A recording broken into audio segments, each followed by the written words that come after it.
자, 볼까요? 이제 공유결합에 대해서 합니다. 공유결합. 그러니까 유기화학 분자를 구성하는 대부분의 그 결합 패턴이 공유결합이거든요. 그러니까 훨씬 중요하다고 생각하고 우리 볼까요? 물론 일반 화학에서 다 배운 걸 우리가 다시 정리하면서 유기분자에 적용하는 겁니다. 자, 공유결합은 비금속 원자끼리 원자과 전자를 공유하면서 결합을 형성하는 거예요. 그래서 한 쌍의 전자가 하나의 공유결합을 형성하고요. 그 다음에 결합하지 않은 원자과 전자는 비공유 전자쌍으로 존재해요. 예를 들어 한번 볼게요. 여기 보시면 CL하고 CL 같은 경우에는 비금속 원자예요. 얘들은 뭐야? 아까 NaCl 같은 경우에는 Na에 있는 전자를 주는 게 차라리 낫고 CL은 받는 게 옥택들 만족하고 하는데 CL과 CL은 둘 다 받아야 돼요. 이런 경우에는 뭐야? 한쪽이 주고 한쪽이 받고 못하겠죠. 그런데 나는 뭐 만족하고 싶어? 옥택률 만족하고 싶어. 그러면 어떻게 하는 방법은 뭐야? sharing, 공유하는 방법밖에. 그렇죠. 그래서 전자를 공유하면서 공유 전자쌍을 만들어요. 나머지들은 비공유 전자쌍으로 남고요. 그걸 표시해주기 위해서 보통 이렇게 비공유 전자쌍은 점으로, 공유 전자쌍은 선으로 이렇게 표시를 합니다. 알겠죠? 이거는 뭐야? 쌍이 있어요. 그러니까 원자의 결합, 이게 하나의 뭐야? 분자 형태로서 이온 결합과는 달라요. 그러니까 마치 뭐 결혼 같은 거. 결혼 한 쌍 이렇게 결합되고 나면 뭐 다른 하고 뭐 또 결혼하겠다 이런 거 안 하잖아요. 그런 것처럼 이 결합이 어떤 한 특정한 원자와 딱 정해져 있어요. 그렇죠? 자, 물론 이제 뭐 이원자 분자도 있고 뭐 다원자 분자도 있는데 이 분자 하나가 이렇게 딱 정해져서 나온다는 거고요. 그다음에 이제 F 같은 경우에도 마찬가지로 FF 이런 경우에는 둘 다 전자를 받고 싶어 해요. 근데 옥택률 만족하고 싶어 해요. 하는 방법이 쉐어링 하는 거죠. 공유하는 거죠. 이걸 여러분들이 핵과 전자 사이 인력, 전자 반발력의 입장에서 살펴보면 왜 유리하냐면 보세요. 여기 전자 하나가 자기 핵의 인력에 영향을 받는 거. 그러면 좋죠. 근데 뭐요? 이 전자 하나가 이쪽으로 와서 보면 이 전자 하나가 이 CL의 핵과 이쪽 CL의 핵에 다 인력의 영향을 받죠. 그럼 어떻게 해요? 더 핵과 전자 인력이 강해지는 거죠. 그러니까 더 안정해진다는 거예요. 그러면서 체외각 전자의 그 배치는 옥택률을 만족하는 그런 패턴이 되고요. 왜 공유결합을 하는 게 유리한지 아시겠어요? 자, 그 다음에 물론 똑같은 뭐야? 원자만 공유결합하는 거 아니에요. 다른 원자도 공유결합을 해요. 비금속 원소라면. 그래서 이거는 이제 완전 균이란 뒤에 2장에서 배우는 비극성 공유결합이고 이거는 뭐야? 원자의 이제 결합이 원자 종류가 다르면 결합의 극성을 가지게 되는 그런 극성 공유결합으로 남습니다. 어쨌든 이런 형태의 공유결합을 한다는 거예요.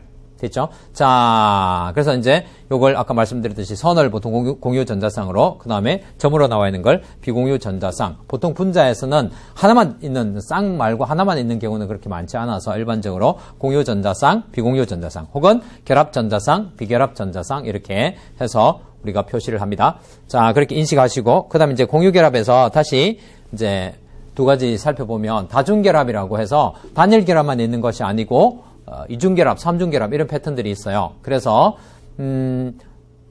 단일 결합을 하는 그 대표적인 게 수소 같은 경우하고 할로젠 같은 경우는 항상 단일 결합만 할 수 있어요. 분자에서. 그렇죠? 자, 근데 탄소 같은 경우에는 이와 같이 단일 결합할 수도 있고 또 이렇게 이중결합할 수도 있어요. 산소도 이중결합할 수 있어요. 그래서 이중결합하고요. 그다음에 삼중결합 같은 경우에는 산소는 삼중결합하는 분자가 뭐 CO, 일산화탄소 말고는 거의 유기분자에서는 없습니다. 그래서 삼중결합하는 원자 같은 경우에는 탄소하고 뭐 질소 정도가 삼중결합하는 원자들이에요. 그래서 이런 다중결합들이 있어요. 됐죠? 자, 그 다음에 이제 결합 에너지라는 건데 이제 이게 결합이 얼마나 단단한가 이걸 알아보기 위해서 우리가 하는 그 하나의 그 척도가 될 수 있는 게 뭐냐면 결합 에너지인데 공유결합을 분해시키기 위해서 필요한 에너지. 예. 결합을 분해시키기 위해서 필요한 에너지, 정확하게 얘기하면 결합 해리 에너지라고 하는데, 뭐 그냥 줄여서 결합 에너지 이렇게 하기도 하는데, 이게 뭐냐면 공유 결합을 분해시키기 위해서 필요한 에너지 이거예요. 자, 그래서 공유 결합을 분해시키려면 여러분들이 아까 제가 말씀했던 논리로 이걸 떼어내려고 하면 서로 다시 되도록 하려고 하면 에너지를 줘야 될까요? 아니면 에너지가 흘러 나올까요? 당연하게 안정해진 걸 다시 되돌이키려면 아프죠, 그죠? 네, 또 불안정해지죠. 헤어져! 이렇게 해가지고, 네, 찢어지는 거 아프잖아요. 그렇죠? 그런 것처럼 둘 다 찢어지면 불안정해져요. 그래서 불안정해진다는 말은 외부에서 에너지를 주어가지고 일부러 깨야지만 분해가 될 수 있다는 거예요. 그래서 이제 결합 해리시키는 데는 항상 무슨 반응? 흡열 반응. 그죠? 그 다음에 결합이 다시 형성될 때는 발열 반응. 이렇게 되는 거예요. 자, 그래서 결합 에너지가 클수록 강한 공유 결합이다. 이런 게 있어요. 그 다음에 이제 나중에 조금 이따가 배우게 되겠지만 이 결합의 종류가 지금은 넌으로 표시되어 있지만 이 결합은 하나는 시그마 결합이고 하나는 파이 결합이기 때문에 이거의 2배가 아니에요. 요거의 2배가 못 됩니다. 이 이중결합은요. 결합 헬 에너지가. 자, 그런 걸 아시고요. 자, 그렇게 해서 이제 공유결합에 대해서 이제 배웠는데 공유결합 종류지만 그 결합하는 방식이 그러니까 처음 결합하는 그 과정이 좀 다른 게 하나가 있어요. 그게 이제 배위결합입니다. 배위결합이라는 거는 그 여러분들이 화학할 때 그 배위화물이 있죠. 그때 나오는 그것도 배위장 그 같은 말인데 그때는 금속과 리간드 간에 하지만 여기서는 이제 그 배위결합 개념 가지고 유기화물에 이제 적용을 주로 많이 하려고 해요. 자, 한 원자가 전자상을 내어주고 또 다른 원자의 빈 오비탈과 결합을 하는 거. 근데 그 결합이 공유결합이에요, 일반적으로. 그래서 이제 결과는 공유결합인데 하는 과정이 한 전자 하나씩 내어줘서 쌍을 만드는 것이 아니라 한 원자가 전자쌍을 일방적으로 내어주고 다른 상대방은 뭐야? 비어있는 오비탈을 내어줘서 결합하는 그 방식이 바로 배위결합이라는 거예요. 그래서 여러분들이 그 일반 화학 같은데 산 하면 대표적인 게 그 옥소늄 이온이죠. 그래서 물에 강산이 녹아있으면 물의 비공유 전자쌍하고 프로톤의 그 비어있는 오비탈하고 결합을 해서 이렇게 옥소늄 이온이 형성되고요. 그래서 이렇게 결국에 보면 공유결합이 형성된 거예요. 그 다음에 또 하나는 아모니아 있죠. 아모니아가 역시 프로톤과 결합을 하게 되면 암모늄 이온이라는 게 돼요. 이것도 마찬가지로 결과적으로 이게 보면 구분이 안 되죠. 다 공유결합 형태로 되어 있는데 과정에서 전자쌍을 질소가 내어주고 빈 오비탈은 프로톤이 내어주고 해서 결합 형성한 거예요. 됐나요? 자, 그 다음에 이제 또 하나의 배위결합이 이제 알미늄 같은 경우에는 여기에 하전을 안 가지고 있지만 옥택률을 만족하지 않은 옥택률의 예외적인 이렇게 해서 세상밖에 가지고 있지 않아요. 그렇지만 형식 가져 넣고 비어있는 p 오비탈 하나 가지고 있어요. 그거하고 그 다음에 질소의 비공유 전자쌍하고 결합을 해요. 결합을 하게 되면 뭐가 옥택률을 만족하게 되냐면 질소는 원래 만족했죠. 근데 알미늄도 옥택률을 만족했죠. 그래서 알미늄도 옥택률 만족하고 질소도 옥택률 만족하는 이런 패턴의 결합을 한다는 거예요. 자, 이게 유기화학에서 굉장히 중요한 게 그 대부분의 유기화학 반응과 밀접한 관련이 있어요. 그게 무슨 말이냐면 여러분들 친액체 친전자체라고 나중에 배워요. 근데 그런 논리가 다 이 배위결합의 어떤 패턴으로 일어나요. 하나만 예를 들게요. 이 반응이 이해 안 돼도 여러분들 내가 이렇게 실력이 왔구나 이렇게 자잘하면 절대 안 됩니다. 알겠죠? 자, 여기서 보시면 HO-, 즉 전자쌍, 비공유 전자쌍이 세상에 있고 이게 하전이 음하전이에요. 그럼 전자가 너무 많다는 거죠. 나 전자가 너무 많아서 힘들어. 앞에서 배웠죠. OH-, 그렇죠? 자, 이 전자쌍을 가지고 이 탄소 쪽으로 가요. 그러면 여기서 보시면 CH3라는 건 HHH하고 C에서 이미 탄소는 전자쌍이 채워져 있고 뭐 비어있는 오비탈 이런 게 없어요. 그 배유결합 안 되겠네? 그게 아니라 얘가 다가오면서 이게 탄소가 이 전자쌍을 CL에게 주면서 빈 오비탈을 만든다고 생각하시면 돼요. 그래서 이게 가서 그 오비탈에 결합을 하게 되고 이거는 떨어져 나가고. 그럼 결과적으로 탄소에 있는 비어있는 오비탈과 산소의 비공유 전자쌍이 결합을 하게 되고 CL은 음이온으로 떨어져 나가고. 결과적으로 보면 공유결합이고 결합하는 패턴이 배위결합하고 비슷한 거죠. 이 전자 하나 내어주는 것이 아니라 전자쌍을 일방적으로 내어주면서 결합을 하는 거니까요. 유기화학 반응들이 이런 결합 패턴을 하는 게 굉장히 많다는 거예요. 아시겠죠? 자, 드디어 이제 이온 결합, 그 다음에 공유 결합, 그 다음에 또 한 가지 종류에 해당하는 배위 결합을 배우면 이제 우리가 유기화학에서 많이 쓰는 루이스 구조나 그 축약형을 배울 수 있는 준비가 되었어요. 그래서 루이스 구조란 게 앞에서도 방금 이제 했던 그림들이 다 루이스 구조예요. 루이스 구조란 게 뭐냐면 분자나 이온을 알파벳과 선과 점을 이용하여 나타낸 구조예요. 네. 그래서 일반 앞에서 유기화학에 제가 핵심할 때도 알파벳과 선과 점으로 나타내는 구조를 통해서 그 속에 있는 성질, 힘과 에너지를 인식하고 그다음에 반응 예측하고 그다음에 결과를 추론하고 그렇게 한다고 했죠, 그죠? 그게 유기화학 핵심. 구조와 힘과 에너지 할 때 우리가 그 구조하는 것이 사실 이 루이스 구조를 이야기해요. 그것들을 축약해 놓은 그런 구조들. 그러니까 이게 뭔지를 알아야지 여러분들 유기를 할 수 있다는 거예요. 됐죠? 자, 그래서 선은 한 쌍의 공유 전자상. 다시 반복하는 겁니다. 공유 전자상 혹은 결합 전자상. 점은 비공유 전자상 혹은 비결합 전자상을 표현하는 겁니다. 자, 여기서 앞에서 배웠던 루이스 심볼이라는 거 있죠. 이 루이스 심볼을 이용해서 이제 결합을 하면 돼요. 자, 그래서 H는 전자 체외각 전자 하나, 탄소는 4개, 질소는 5개, 산소는 6개, 할로젠은 7개. 할로젠은 지금 FCl-BRI 4가지를 다 그냥 통틀어서 할로젠이라고 생각하시면 됩니다. 유기분자, 거의 대부분의 유기분자들은 요거들로 이루어져 있어요. 자, 그러면 요것이 할 수 있는 결합의 패턴을 우리가 미리 알 수가 있어요.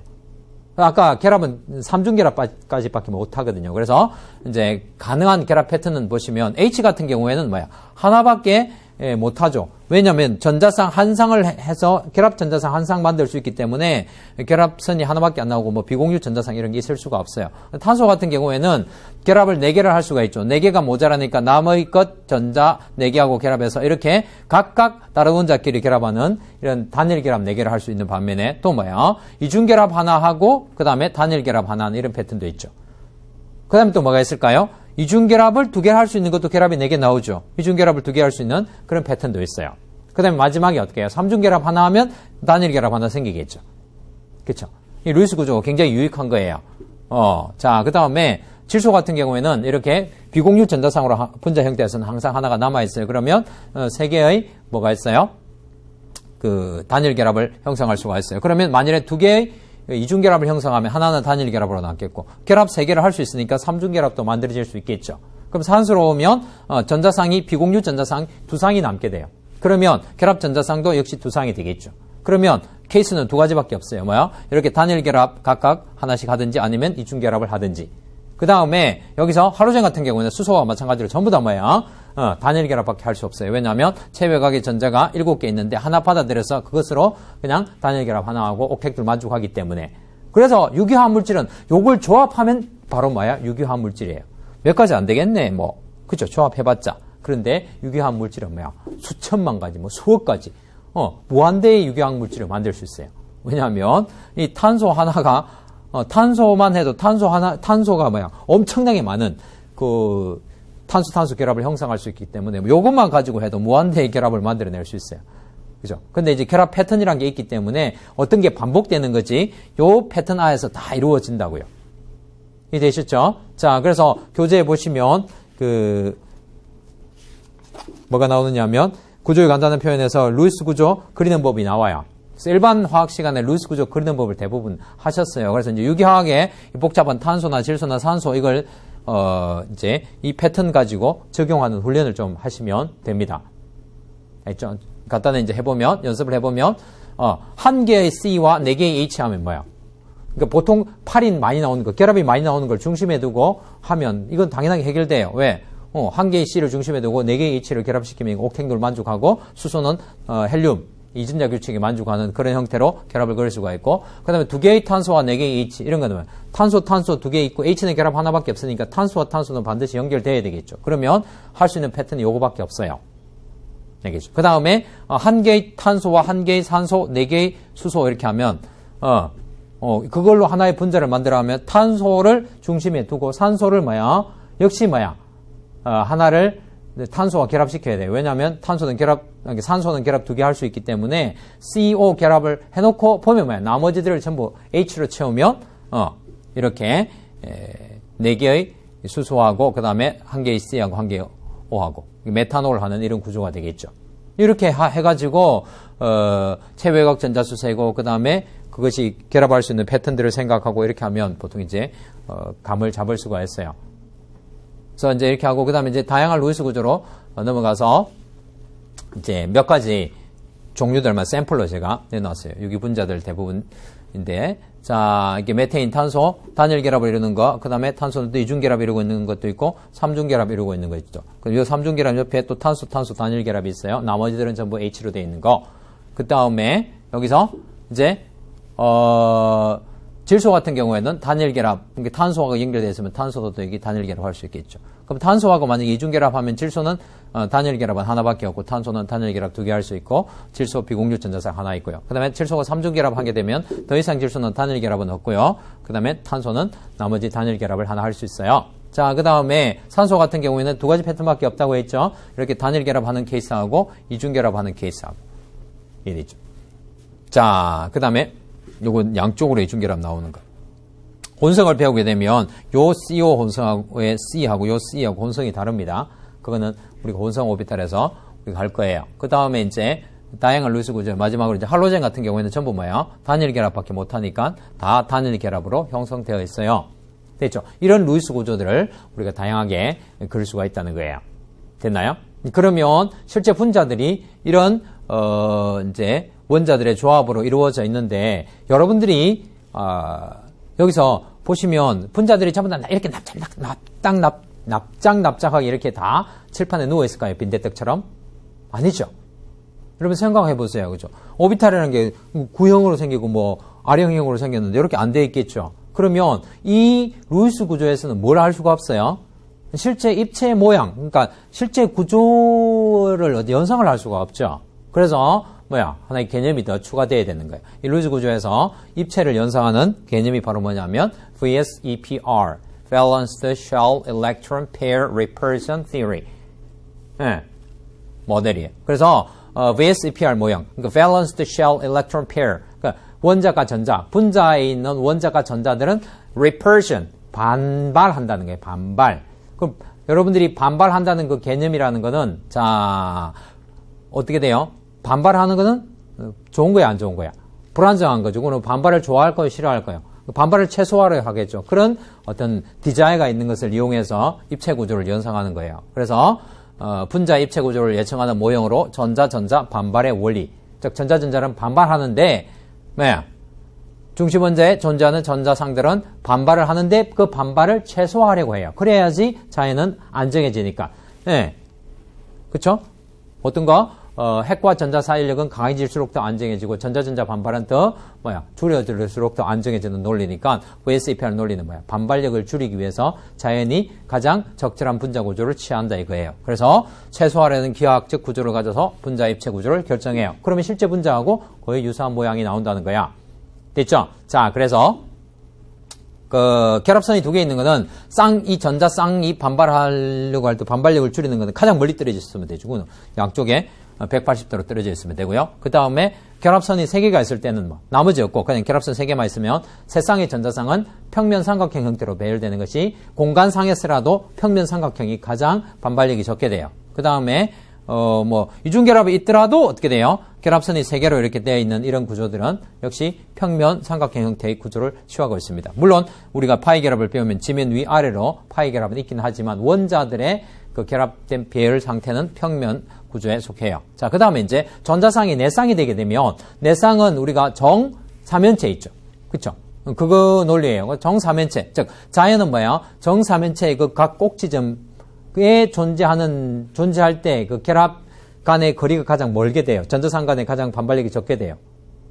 그죠? 그 종이라는 건 가장 멀리 떨어져 있는 구조에 해당하니까. 그러니까 109.5도를 취할 때가 가장 전자쌍 반발이 적은 상태가 돼요. 그래서 CH4 같이, 그러니까 중심 원자에 4개의 원자들이 결합되어 있는 경우에는 정사면체 형태의 형태를 띠게 되는데, 근데 또 문제가 뭐냐면, 전자쌍이 결합 전자쌍일 때하고 비결합 전자쌍, 즉 비공유 전자쌍일 때하고 반발력이 차이가 있습니다.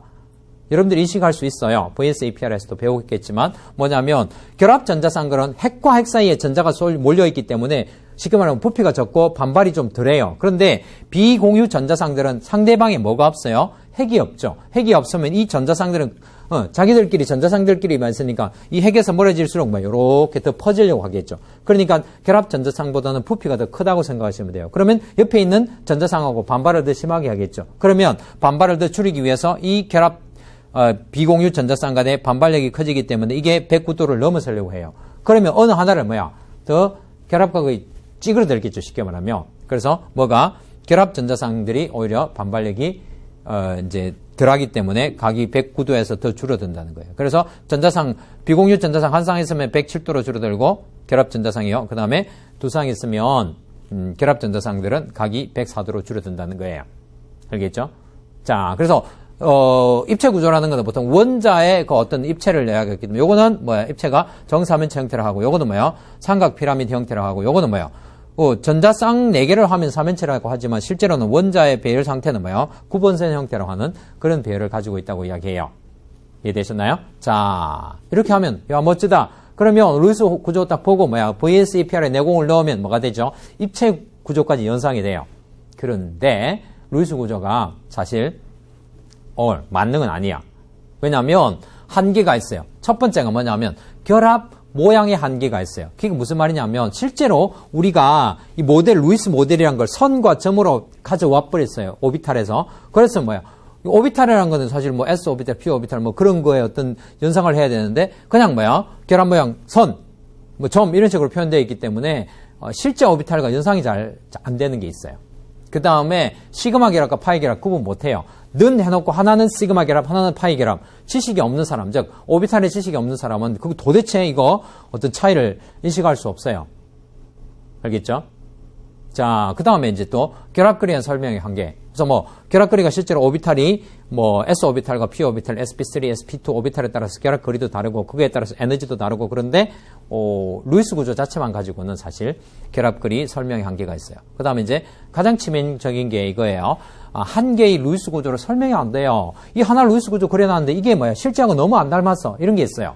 그래서 한 개의 루이스 구조로 설명의 한계가 있는 실제 구조가 있어요. 그래서 루이스 구조를 두 개를 섞어서 이거 섞은 겁니다 하고 제시해 줘야 되는 그런 구조인 공명 구조가 있어요. 공명 구조로 표현해야 되는 게 있어요. 요거는 유기화학에서든 뭐 일반 화학에서든 굉장히 중요하고 어려운 어떤 개념 중에 하나예요. 그래서 이게 2장에서 나오는데 여러분들이 잘 인식하시고요. 그때 우리가 자세하게 할 거예요. 일단은 이렇게 어려움이 있구나 하고 알아놓으시고 그러면 루이스 구조 버리자. 필요 없어. 이렇게 하지 않아요. 여전히 유기화학에서는 뭐예요? 루이스 구조하고 축약형 형태들을 다 사용해요. 오비탈을 해가지고 그려놓지 않고요. 왜냐하면 이게 이런 단점을 가지고 있지만 굉장히 유익해요. 분자를 그 불확정성 원리 어디 있는지도 모르는 정확하게 어떻게 생겼는지도 잘 모르는 그런 분자 구조를 그나마 우리가 과학적으로 이해하기 쉽게 아주 간단한 모델로 나타내는 걸로 굉장히 좋은 거예요. 그래서 이제 우리는 뭐가 필요할까요? 루이스 구조에다가 VSAPR 내공 넣어서 입체를 우리가 인식했죠. 그 다음에 이제 더 중요한 게 뭐냐면 루이스 구조에다가 실제 오비탈의 결합 형태를 배우고 거기다가 루이스 구조에다가 집어넣고 루이스 구조 보면서 실제 구조를 인식하는 거예요. 제일 처음에 제가 유기화학의 핵심할 때 한 거 그거라니까.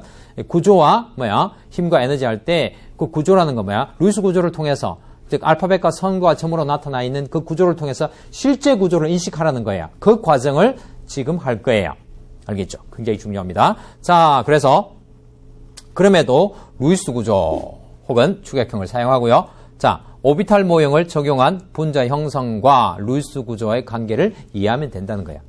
아시겠죠? 자, 그래서 이제 드디어 이제 실제 루이스 구조는 아까 우리가 어떻게 만들었어요? 옥택룰의 원리에 따라서 그게 틀린 거 아니에요. 전자의 개수의 입장에서 살펴보면 옥택룰을 만족하는 형태로 결합을 형성하는 것은 맞는데 그냥 전자 점 해가 콩 합쳐지고 그렇게 되는 건 아니라는 거야. 오비탈이 기 때문에 점이 이렇게 탁 가서 붙는 것이 아니라 오비탈의 겹침이 일어난다는 거예요. 그래서 이걸 이제 따지면 원자과 오비탈 간의 겹침에 의해서 공유결합이 형성이 일어난다. 그러니까 전자가 파동의 성질을 가지고 있기 때문에 파도로 생각하시면 파도가 어떻게 돼요? 두 개가 만나면 겹치겠죠. 크게 겹치는 경우도 있고 위에 파도, 아래 파도 만나면 상쇄되는 경우도 있고 그렇겠죠. 그런 것처럼 이제 결합이 형성되는 거는 두 파도가 이렇게 만나서 이렇게 겹침이 일어나면 그 사이에서는 전자들이 많이 존재하게 되고 그게 바로 결합이 형성된다는 거예요. 자, 그러면 겹침의 이제 패턴이 있어요. 겹침의 종류에 따라서 시그마 결합과 파이 결합으로 구분을 해요. 자, 그래서 이제 원자과 결합 이론에 따라서 이제 시그마 결합, 파이 결합을 우리가 하면 시그마 결합은 뭐예요? 결합하는 두 원자 핵을 연결하는 축에서 오비탈 겹침이 일어나요. 축상에서. 그러니까 이게 이 원자하고 이 원자가 있으면요. 요 사이에서 쭉 전자상들이 이렇게 몰려 있는 거죠. 전자들이. 그게 가장 합리적인 결합이죠. 왜냐하면 핵 사이에 전자가 있어야지 이 전자들이 이 전자들이 요 핵의 영향을 항상 같이 받으니까. 아까 공유결합 형성 원리처럼 그렇죠. 그래서 여기서 이제 시그마 결합이 가장 우리가 합리적인 모델이에요. 그래서 수소 만나면 여기 사이에 오비탈 겹침이 일어나고 HBr 만나면 H와 Br 사이에 오비탈 겹침이 일어나고 그렇게 되는 거예요. 자, 그런데 실제 자연에서는 시그마 결합만 있는 게 아니에요. 무슨 결합이 있냐면 파이 결합이라. 생겨먹은 모양이 시그마 결합. 동그랗게 생겼어요. 이 절단면이 절단면이 사실 이렇게 원통처럼 동그랗게 생겼어요. 절단면이. 근데 이제 이 파이 결합은 절단면이 요거하고 비슷하게 생겼어요. 파이처럼. 무슨 말이냐면 연결축 벗어난 위아래의 공간에서 결합이 형성되어 있어요. 자, 그래서 p 오비탈과 p 오비탈이 서로 만나는 그런 경우인데요. p 오비탈이 만나면 요렇게 지금 요렇게 할 수도 있겠지만 그건 시그마 결합이고 요렇처럼 서로 서서 결합을 하는 거예요. 그러면 위에 겹치고 아래 겹치고 이렇게 돼요. 그래서 위에 오비탈, 아래 오비탈 겹쳐서 이게 하나의 전자쌍이 여기 들어있는 거게 되는데, 자, 여러분들 생각해 보세요. 요런 핵과 핵 사이의 겹침이 더 안정할까요? 핵축 위아래로 겹침이 더 안정할까요? 핵과 전자 사이 인력은 어느 게 더 강하게 보이죠? 이것도 아셔야 됩니다. 굉장히 중요해요. 나중에 반응의 성질을 이해할 때 굉장히 중요하다고요. 여기서 보시면 핵과 핵 사이에는 뭐예요? 있는 것이 훨씬 안정하잖아요. 이 핵에 골고루 영향을 받는데 핵축 위아래로 있으면 요 사이에 있는 게 더 낫지 않니? 근데 왜 이 사이에 안 들어가요? 이유가 뭘까요? 이유는 이 파이 결합은 반드시 시그마 결합과 함께 형성돼요. 즉 파이 결합만 유아독존할 수 있는 게 아니고 시그마 결합이 하나 형성되어 있고요. 그런데 또 하나 결합을 이 사이에 형성시키려고 전자쌍 한 쌍이 형성될 때는 시그마 결합 두 개 하면 이 사이에 전자쌍이 네 쌍이 시그마 결합이 있으면 뭐가 너무 강해질까요? 전자 반발이 너무 강해서 오지마. 그래서 시그마 결합 하나만 하고 파이 결합은 위아래로 차라리 전자쌍 한 쌍은 퍼지는 것이 오히려 전자 반발이 더 적다는 거예요. 전자 반발이. 알겠죠? 그래서 시그마 결합 한 쌍, 파이 결합 한 쌍 이렇게 해서 이중 결합 이상이 될 때는 이렇게 파이 결합을 만들면서 다중 결합을 하는 것이 전자 반발이 적기 때문에 이런 오비탈 형태의 파이 오비탈 겹침도 있다는 거예요. 파이 비슷하죠, 그렇죠? 자, 그래서 이렇게 하면 이제 뭐냐면 대부분의 유기 분자들의 결합은 시그마 결합 아니면 파이 결합이에요. 그런데 뭐는 아니냐 하면 대부분의 유기 분자들은 단순한 p 오비탈의 결합, 단순한 s 오비탈 결합 그게 아니야. 파이 결합은 그냥 p 오비탈 결합인데 대부분의 시그마 결합은요, 요렇게 그냥 p 오비탈이 결합한 게 아니고 혼성이라고 하는 그런 오비탈로 되어 있어요. 그래서 시그마 결합을 쉽게 말하면 더 자세하게 배운다고 생각하시면 돼요. 그리고 시그마 결합과 그다음에 결합하지 않은 비공유 전자쌍 이런 것들은 혼성을 하거든요. 그래서 이제 원자과 결합 이론에서 하나의 나온 그 하나의 조금 더 세분화된 그걸 할 수 있나요? 그런 입장에서 보면 이제 혼성 오비탈을 더 배워야 돼요. 자, 그래서 혼성 오비탈이라는 것은 뭐예요? 아까 말씀드렸듯이 이제 원자 내든 원자 간에든 오비탈은 이제 파동의 성질을 가지기 때문에 서로 겹칠 수 있어요. 그런데 이제 다른 원자끼리 오비탈의 겹침이 일어나면 그건 결합이 되죠. 자, 그런데 결합을 하기 전에 어떤 원자들은 결합을 하려고 다른 원자들이 다가오게 되면 이 중심 원자가 섞여버려요. 자기 오비탈끼리 섞여서 결합을 하기 가장 좋게 딱 입체 모양을 하고 난 뒤 결합을 한단 말이야. 그게 혼성 오비탈이에요. 그래서 이거는 이제 결합하기 전입니다. 혼성 오비탈을 이제 만드는 건요. 한 원자 내의 원자가 오비탈은 아니고 한 원자 내의 원자가 오비탈은 파동의 성질을 가짐으로 섞일 수 있어요. 알겠죠? 섞일 수 있다고. 겹쳐질 수 있다. 이런 말도 되고 섞일 수 있어요.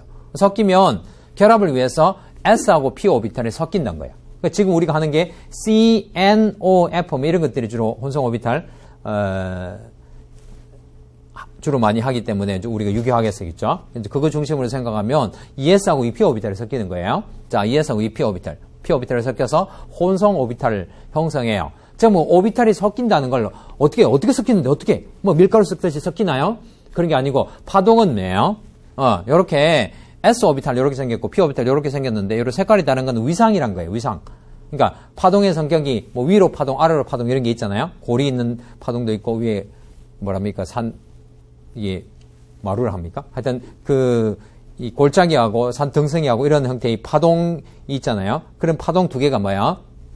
종류가 위상이 달라요. 그래서 섞일 때 위상이 다른 것들이 섞이면 서로 파동의 크기가 작아지고 위상이 같은 게 섞이면 파동이 크기가 겹쳐져서 더 크게 돼요. 그래서 지금 이걸 위상이라고 하면 이 까만 형태하고 이 까만 형태는 위상이 같은 거라서 섞이면 크게 되고요. 하얀 거하고 까만 거는 위상이 다르면 이게 작아지게 돼요. 그래서 S하고 P 오비탈이 섞이게 되면 이렇게 R형형 P 오비탈이 동그란 거하고 섞여가지고 야구방망이 형태처럼 이렇게 모양이 바뀌어요. 대체적으로 이제 SP 오비탈은 이런 형태로 되어 있는데요. 그러면 어떻게 이제 표현하느냐 하면 S 오비탈 하나하고 N 개의 P 오비탈이 겹쳐져요. 그러면 SPN이라고 해요. 그런데 중요한 거는 이걸 아셔야 된다는 거. 이 혼성 오비탈의 개수는 N 개가 아니고 N 플러스 1개예요. 오비탈 보존의 법칙처럼 이 모든 토탈 오비탈 개수만큼 여기 만들어져요. 그러면 n하고 여기 한 개 있으니까 n 플러스 한 개의 spn 오비탈이 있는 거예요. 그러니까 예를 들어서 sp3 오비탈은 몇 개겠다? 3개가 아니고 4개, sp2 오비탈은 3개, sp 오비탈은 2개 이렇게 있다는 거예요. 되셨나요? 자, 그래서 혼성 오비탈은 시그마 결합과 비공유 전자상 형성이 가능하고요. 그 다음에 파이 결합은 일반적으로 혼성하지 않은 p 오비탈 간의 겹침에 의해서 아까 했던 그 파이 결합은 그대로예요. 그대로. 아까 앞에서 나왔던 파이 결합 있죠? 혼성하지 않아요. 그냥 겹침에 의해서 일반적으로 파이 결합이 형성됩니다. 됐나요? 자, 그 다음에 이제 sp3 혼성화와 CH4 형성. 자, 이거 눈이 좀 아프나요? 그림 때문에 제가 요것만 이제 색깔을 좀 다르게 했습니다. 자, sp3 혼성화와 CH4 형성. 자, sp3는 어떻게 해요? 저 글자 보고 S 하나하고 P 3개 섞여서 sp3가 몇 개가 만들어진다? 4개가 만들어진다. 이거 중요해요. 자, 그래서 여기 보시면 ES 오비탈, EP 오비탈. 지금 탄소예요. 탄소. CH4니까. 중심 탄소는 체외각 전자 몇 개예요? 1s2. 그건 체외각 아니죠. 2s2하고 EP2. 총 4개의 체외각 오비탈을 가지고 있어요. 즉 원자가 오비탈 전자가 들어있어요. 거기가 이제 섞여요. 근데 섞이는데 이게 한꺼번에 섞여서 요거 비어있는 것까지 다 섞인다고 생각하시면 돼요. 섞여서 몇 개가 만들어지냐면 4개가 만들어져요. 근데 그건 저절로 그냥 하는 것이 아니라 H가 접근해서 CH4를 만들려고 할 때 자연은 어떻게 돼요? 그냥 이 S하고 P 각각이 겹침이 일어나는 것이 아니라 얘가 자체적으로 섞여서 sp3 혼성 오비탈을 형성하고 그 다음에 이제 H하고 결합을 해서 구해물 옥탱률은 그대로 적용해요. 알겠죠? 그래서 전자상이 뭐야? 탄소 주변에 8쌍이 되고 수소 주변에는 2쌍이 되면서 이렇게 CH4 구조를 형성해요. 역시 VSEPR 유효합니다. 어떻게 해요? 3연체 109.5도로 이렇게 되어 있는 메테인의 구조를 할 수 있어요. 자, 이걸 이제 에너지적인 입장에서 살펴보면 오비탈 에너지를 가지고 제가 하나를 예를 들어 보면 이거예요. 여기서 이제 P하고 여기 뭐고 S하고 오비탈에서 이제 비어있는 오비탈까지 해서 총 4개의 오비탈이 혼성이 되면 sp3 4개 오비탈. 그럼 에너지가 구조가 똑같이 생겼으면 에너지가 똑같이 생겼습니다. 그렇죠? 그렇죠? 그래서 똑같은 에너지를 가져요. 그 다음에 H 4개가 다가와서 결합을 형성하게 되면 전자쌍을 형성하면서 이건 옥탱률을 만족하지 않은 상태고 이건 옥탱률을 만족한 상태니까 요거보다 제가 안정하게 좀 그려놓았어요. 그래서 뭐 이제 오비탈의 그 이제 전자 배치 도표를 가지고 제가 이제 에너지의 흐름을 제가 말씀을 드린 거예요. 알겠죠? 자, 그 다음에 이제 영화를 한번 보면 좀 감을 잡으실 거예요. 그래서 동영상을 보여드리도록 하겠습니다. 구글에 보시면 여러분들이 동영상 나옵니다. 뭐 sp3 이렇게 치면 동영상이 나와요. 자, 다가옵니다. H가 다가오면 어떻게 된다는 거예요? 얘들이 섞입니다. 섞여서 이렇게 된다는 거예요. 됐죠? 자, 한 번만 더 보여드리면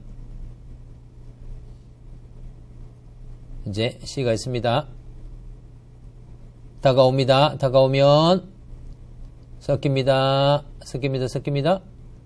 자, 그래서 지금 이 상황이 뭐냐면 제가 지금 중앙에 그린 저거에 아까 PPT에서 중앙에 그린 거예요. sp3 혼성이 되어 있는 상태고 이제 H가 다가와서 결합을 하면 이제 여기 전자상이 한 쌍밖에 없죠. 하나밖에 없죠. 전자가 4개 있는데 이제 H가 들어오면 한 쌍 되면서 결합 형성하는 거예요.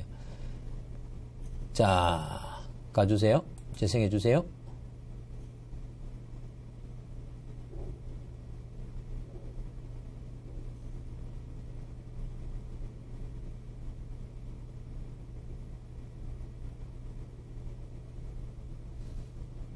그렇죠. 정삼면체 됐나요? 이렇게 형성된다는 거예요. 됐습니까?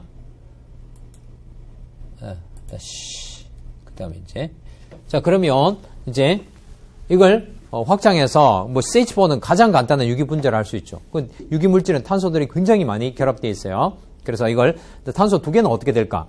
여러분들이 메테인을 하나, 둘, 셋, 4개 이 제 주먹이 있죠. 제가 몸으로 유기화학을 한다고 했죠. 그래서 이제 메테인을 요구를 하면 이제 이 에테인 탄소가 이제 하나 늘어나게 되면 어떻게 되냐면 여기가 이하고 결합을 해요. 그래서 여기 이렇게 결합하면 이 탄소 결합이고 그 다음에 하나, 둘, 3개는 뭐야? HHH 여기도 HHH 있죠. 그렇게 결합이 형성된다는 거예요. 됐죠? 그러면 입체 구조가 이렇게 되겠죠. 그죠? 그걸 이제 루이스 구조, 입체 구조로 표현하면 이렇게 해서 그 입체 구조로 표현할 수 있고요.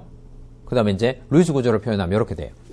근데 이걸 뭘로 VSEPR로 연상하시면 아 이런 입체 구조구나 생각할 수 있고 실제 오비탈은 이렇게 생겼구나.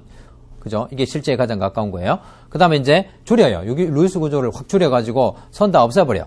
이렇게 쓸 수도 있어요. 그 다음에 더 줄여버려. 그래가지고 이제 섬 하나만 딱 나타내고 이게 유기를 하는 사람은 아 이게 에테인이구나 이렇게 해요. 그죠? 그래서 굉장히 큰 변화가. 요걸 모르면 이런 과정들을 우리가 뒤에 가면 또 나왔는데 이게 이 루이스 구조를 축약하기 위해서 더 축약해버리는 결합선 형태로 나타내는 이런 이 세 가지를 우리가 뭐 사실 유기에서는 이런 패턴 두 가지만 주로 나오고 루이스 구조를 쫙 펼쳐놓은 거는 거의 잘 나오지 않습니다. 이걸 배워야지 이걸 이제 축약을 할 수 있으니까 우리가 루이스 구조를 중심으로 배웠죠. 그렇죠? 됐나요? 자, 그렇게 하면 되고 그 다음에 여러분들 이렇게 해보세요. 자, 이렇게 해가지고 이렇게 해보세요. 뭐가 가능하냐면 단일 결합으로 이루어진 이 분자 구조들은 이 결합 사이가 이렇게 돌아갈 수 있어요. 그걸 free rotation 해서 자유회전 가능하다고 해요. 이게 의미가 있어요. 그래서 제가 말씀드리는 거니까 구조와 힘, 에너지 할 때 그 3장에서 자유회전에 따른 에너지 변화 이런 걸 하거든요. 그때 제가 이 짓을 할 거예요. 알겠죠? 자, 그래서 하시고요. 그 다음에 이제 혼성을 탄소뿐만 아니라 산소도 하고 질소도 하고 플로로도 해요. 그래서 이 친구들의 혼성 하고 그 다음에 비공유 전자쌍을 우리가 살펴보겠는데요. 자, NH3, H2O, HF 이게 있어요. 자, 여기 보시면 뭐가 다르나요? 여기서 제가 다르게 해놓은 게 뭐가 있나요? 전자쌍을 보통 루이스 구조에서는 이렇게 이거 뭡니까? 이거 뭐예요? 경계선을 표시해 놓지 않은데 제가 이거 이제 이해를 돕기 위해서 이렇게 표시해 놓은 거예요. 보통은 이렇게 쓰죠. 그런데 이걸 루이스 구조에다가 비공유 전자쌍의 크기를 약간 이제 실제에 맞게 보정을 해서 제가 그린 게 이거예요. 요런 그림이 앞으로 나오고 그러지는 않습니다. 그런데 요런 구조들을 보시고 요걸 인식하시라는 건데 무슨 차이가 있죠? 자, 여기서 큰 차이는 뭐냐면 공통점은 다 옥탱도를 만족하는 상황이 되어 있는데 중심 원자의 질소하고 산소하고 플로르가 앞에서 배운 뭐죠?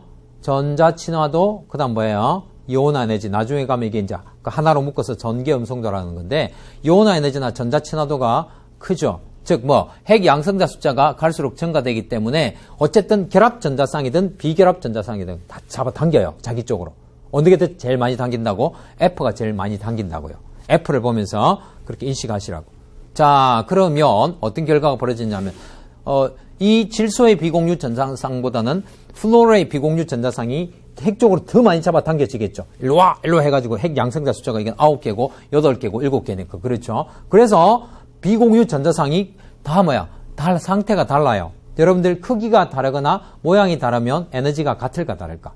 다릅니다. 그 유기화학에서 굉장히 중요해요. 일반화학에서는 그런 이야기 거의 잘 하지 않아요. 그런데 그 이해하기 위해서는 이 구조를 통해서 이해를 하시면 돼요. 그래서 F의 비공유 전자쌍은 핵에 꽉 묶여 있으니까 이 비공유 전자쌍은 아까 배위 결합할 수 있는 자격이 있다고 했죠. 그러면 이 비공유 전자쌍이 나무의 핵과 결합 잘할까요? 질소의 비공유 전자쌍이 나무의 핵과 결합 잘할까요? 생각해 보세요. 플로르는 자기 전자 단속을 너무 잘하고 있는 거야. 이게 꽉 핵에 묶어 있으니까 나무의 핵을 좋아할 여가가 별로 없어요. 그런데 질소 같은 경우는 이 비공유 전자쌍이 상대적으로 멀리 떨어져 있어요. 그러면 이 전자들이 더 외로움을 타겠죠. 그럼 어떻게 돼요? 나무의 핵이라도 오면 받아 먹으려는 디자이어가 있어요. 그게 바로 뭐예요? 만약에 H 플러스라면 그게 뭐야? 염기성이죠. 염기성. 그렇잖아요. 염기성이에요. 그래서 여러분들이 암모니아 하면 여러분들이 산으로 알고 있어요? 염기로 알고 있어요? 약염기라고 알고 있죠? 이유가 그거예요. HF, 비공유 전자쌍 여러분 염기로 알고 있어요? HF는 여러분들이 뭐로 알고 있죠? 약산으로 알고 있잖아요. 즉 비공유 전자쌍이 아무 짓 못하고 나중에 할 겁니다. 이거는 산염기할 때 공유 전자쌍 이 공유 전자쌍을 F가 굉장히 많이 잡아당기기 때문에 프로톤을 떨구어내는데 프로톤 떼어내는데 이 HF가 제일 잘 떨어져 나가기 때문에 이건 약산, 이건 약염기. 이 친구는 상황에 따라 달라요. 그래서 양쪽성 이렇게 해서 산도 될 수도 있고 염기도 될 수가 있어요. 알겠죠? 네, 구조와 그 속에 있는 힘과 에너지. 이제 이거 보면서 어떻게 결합 세계, 비공유 전자쌍 세계라고 프로톤 더 잘 받아먹네 하면 절대 안 된다고요. 알겠죠? 요런 논리 때문에 NH3 비공유 전자상 하나 있는 게 오히려 연기도가 더 높아요. 됐죠? 자, 그래서 이제 이걸 에너지로 이제 표현하면, 에너지 도표로 표현하면, 결합 전자상이 아무래도 핵과 핵 사이 전자상이 있으니까 더 안정하겠죠. 그거는 비공유 전자상은 결합 전자상보다는 좀 더 불안정하다고 할 수 있어요. 됐죠? 다 그런 패턴인데, 이 보세요. 이렇게 올라가고 있죠. 이게 플로로의 비공유 전자상 3상보다는 산소의 비공유 전자상 2상이, 그거보다는 또 질소의 비공유 전자상 1상이 더 뭐가 높다? 에너지가 높다. 즉, 더 불안정하다. 이해되셨나요? 이제는 받아들이셔야 됩니다. 이거 나중에 굉장히 많이 써먹어요. 이해되셨나요?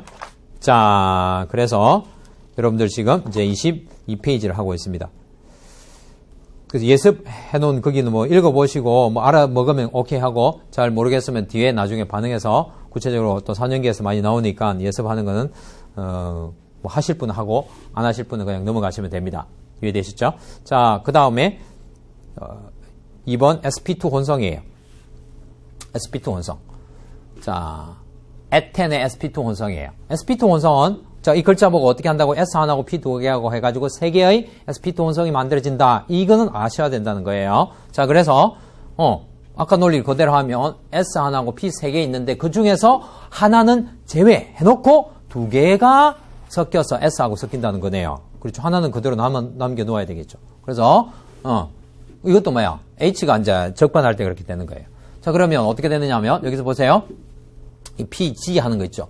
여기 있는 거는 그대로 남아있고요. 뭐는, 요 세 개가 섞여서, 3개의 오비탈, sp2 오비탈을 만들었는데, 선생님의 야구방망이 그 손잡이 같은 건 안 보이는데요. 이게 또 뒷부분에 있으니까 안 보이는 거지. 실제로는 여기 해가지고 조그만 뒤에 안티반댕이라 하는 그 부분이 있습니다. 그래서 이제 결합할 수 있는 그 부위만 나타내면 이렇게 야구방망이 3개가 있어요. 근데 sp3하고 sp2하고 생긴 모양이 비슷한 것 같지만 실제로 조금 달라요. 어느 게 조금 더 살이 쪘냐면 얘가 좀 더 살이 쪘어요. 왜냐하면 sp3라는 거는 S1하고 P 3개가 섞인 거죠. 그러니까 P 3개의 캐릭터가 더 크게 영향을 미치니까 더 길쭉해요. 그럼 결합 길이도 더 길겠죠. 그죠? 근데 sp2라는 거는 그럼 이제는 P 3개의 성격이 들어가 있는 것이 아니라 이 오비탈에는 P 2개하고 S 하나하고 성격이 들어가 있으니까 S는 33%, P는 66% 그렇게 돼가지고 거의 이제 이거 하나를 이루고 있으니까 약간 S 성격이 크니까 결합 길이도 조금 작고 알아야 되는 거는 뭐냐면 S 오비탈이 결합 길이, 그러니까 핵에 좀 더 가까이 있고 그 다음에 더 안정하고 이런 거예요. 알겠죠? 그래서 그런 걸 인식하시면 sp3 모양은 비슷한 것 같지만 사실은 조금 더 살이 적고 조금 길이도 좀 더 짧다는 거예요. 이해됐죠? 자, 그렇게 하시고 자, 그런데 이제 sp3와는 다르게 sp2는 반드시 파이 결합을 하는 상대방 또 다른 혼성을 하는 게 하나 있어야 돼요. 예를 들어서 CH4 같은 경우에는 그냥 중심 원자 sp3하고 나머지 H로 다 결합시키면 되지만 sp2는 그렇게 할 수 없어요. 반드시 상대방 하나가 sp2 혼성하는 게 있어야 돼요. 최소한 하나가. 그래서 지금 또 다른 C 혼성, sp2 혼성, C sp2 혼성하고 결합을 해요. 그러면 4개의 H하고 결합하고 탄소 결합도 해야 되니까 결과적으로 이렇게 되는 거예요. 이걸 이제 분석해 보면 어떻게 되는 거예요? 탄소 결합, 시가마 결합되어 있죠. sp2 혼성이. 그 다음에 CH-sp2 혼성, CH-sp2 혼성하고 이 S 혼성하고 결합하고 역시 CH-sp2 혼성하고 CH-sp2 혼성하고 이 S 오비탈하고 결합되어 있고 나머지 P 오비탈 수직으로 서 있는 2개는 지면 위아래로 이렇게 되어 있는 거예요. 이해됐죠? 자, 그래서 이것도 역시 영화를 한번 보도록 하겠습니다. 자, 볼까요? 자, 확인해 주세요.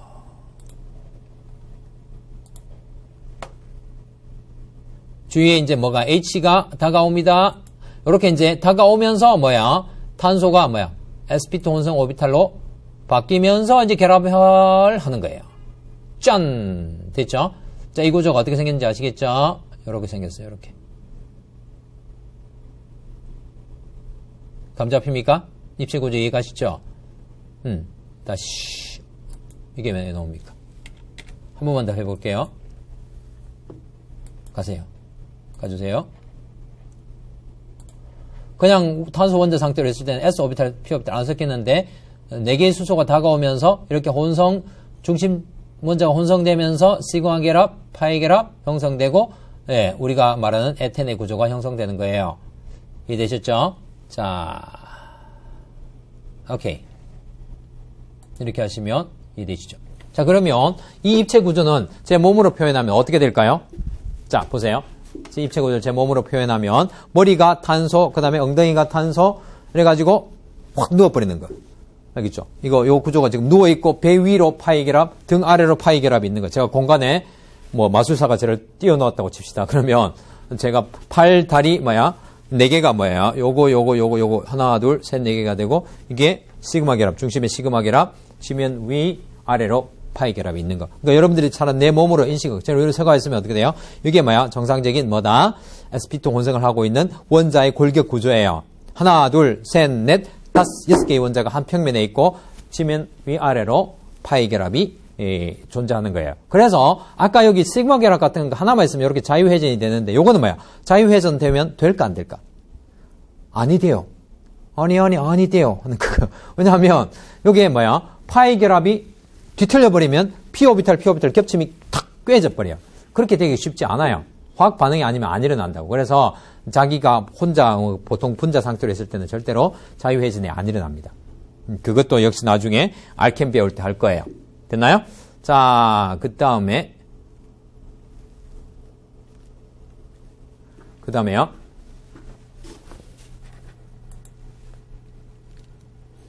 자, 알켄의 구조와 표현 볼까요? 그래서 이제 입체 구조로 나타내면, 요렇게 오비탈들이 이렇게 구름 모양으로 이렇게 되어 있고요. 그 다음에 이제 실제로 우리가 루이스 구조로 쓰면 이걸 이렇게 하고, 즉 아까 말씀드렸죠. 이거 우리가 오비탈 배우는 이유가 뭐라고 했죠? 루이스 구조에다가 실제 구조의 내공을 넣는 거예요. 이렇게 이중결합되어 있으면 절대로 이 두 개가 똑같다고 하면 안 된다는 거예요. 하나는 시그마 결합이고 하나는 전혀 다른 파이 결합이에요. 알겠죠? 자, 그 다음에 이게 평면에 누워 있고요. 이걸 이제 결합선을 보통 이중결합은 줄이지 않습니다. 단일 결합들, CH 단일 결합들을 다 줄여버리면 이렇게 간단하게 나타낼 수 있고. 더 오버해가지고 선만 나타내도 이거는 탄소하고 나머지들은 H로 달아준다. 이런 규약이 있어요. 뒤에 역시 배울 거예요. 이렇게 죽여버리고.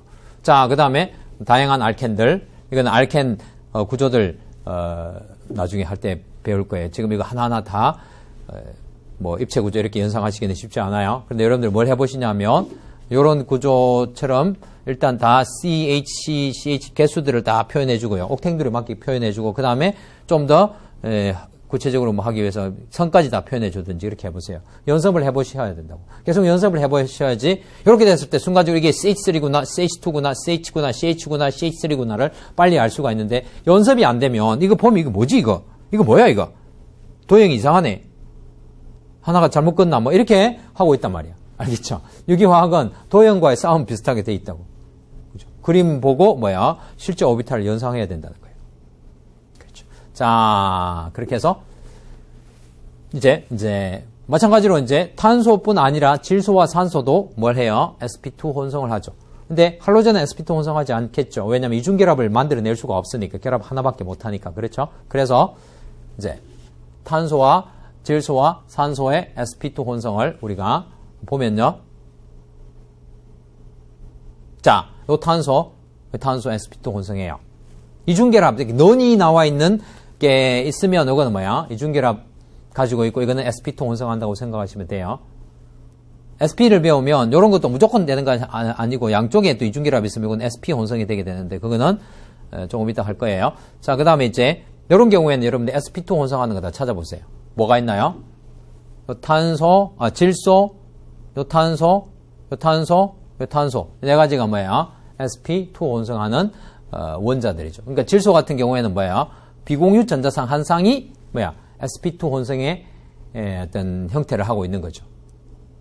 무슨 말이냐면 탄소는 요거 네 개하고 5개가 뭘 하고 결합 5개가 sp2 혼성을 하고 있고 요 파이 결합 하나 있고요. 질소 같은 경우에는 여기 같은 경우 요 질소는 하나, 2개, 3개가 시그마 결합의 경우 2개의 시그마 결합과 하나의 비공유 전자상의 sp2 혼성을 하고 있고 파이 결합 하나 있고 이렇게 되는 거예요. 이해되시죠? 분명히 여러분들 인식하셔야 되는 거는 파이 결합은 혼성하지 않습니다. 혼성한 오비탈이 아니라 그냥 p 오비탈의 겹침이에요.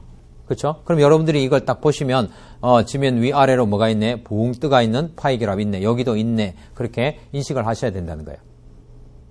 루이스 구조에다가 실제 내공을 여러분들이 인식하시는 거예요. 이걸 보고 실제를 인식하시라는 거예요. 됐죠? 자, 그 다음에 요거는 뭐예요? 어느 거? 산소가 sp2 원성하죠? 탄소, 그 다음에 여기 탄소, 그 다음에 탄소. 요 탄소는 sp2 혼성 아닙니다. 이거 결합선이 4개 이렇게 나와 있는 거, 단일 결합으로 나와 있는 건 혼성한 거 아니에요. 요 산소하고 요 탄소를 제가 뭐 표현을 해보자면, 제 다리까지 좀 나오게 해볼래요? 당겨가지고, 카메라를. 해보면 어떻게 되냐면, 요, 지금 제가 얼굴이 산소. 네. 산소 같은 남자. 자, 산소고, 그 다음에 여기 뭐야? 파이 결합이 있고, 여기가 뭐야? 탄소예요. 그러면, 이렇게 탄소는 결합, 하나, 둘, 3개의 시그마 결합과 파이 결합이 이렇게 산소를 유실해서 이렇게 있겠죠. 그 다음 비공유 전자쌍은 제가 표시하면 뭐 이렇게 돼 있다 해야 되죠. 뭐 길게 돼 있는 게 아니고, 비공유 전자쌍 이렇게 돼가지고, 이렇게 돼 있는 거죠. 무슨 말인지 아시겠죠? 지금, 요 모델 있죠. 요 모델이, 그러니까 요걸 제가 모델로 이제 표현하자면, 탄소, 산소, 그 다음에 비공유 전자쌍 2쌍이 있고, 그 다음에, 시그마 결합 2개가 있고, 나머지 보이지 않는 파이 결합은 여기서 여러분들이 연상하셔야 된다는 거예요. 근데 사실 뭐야? 유기화학 배우면 보이지 않게 인식하지 잘 못하는 그 파이 결합이 반응에 훨씬 많이 참여하기 때문에 굉장히 중요해요. 그래서 처음부터 여러분들이 는이 나와 있으면 그냥 는으로 보시지 말고 파이 결합이 있구나 하고 인식을 하시라는 거예요. 아셨나요? 자, 됐죠? 자, 이렇게 하면 여러분들이 뭐가 됐냐면 sp2 혼성을 했어요. 됐죠? 그럼 이제 나머지 하나 sp 혼성을 하겠죠. sp 혼성 같은 경우에는 s 하나고 p 하나고 섞이고 그러면 sp 혼성이 2개가 나오겠죠. 그럼 p 오비탈 2개가 남겠다. 뭐 그런 인식을 하실 수 있겠나요? 네, 이렇게 하시고 좀 쉬었다가 계속해서 그 sp 오비탈 하도록 하겠습니다.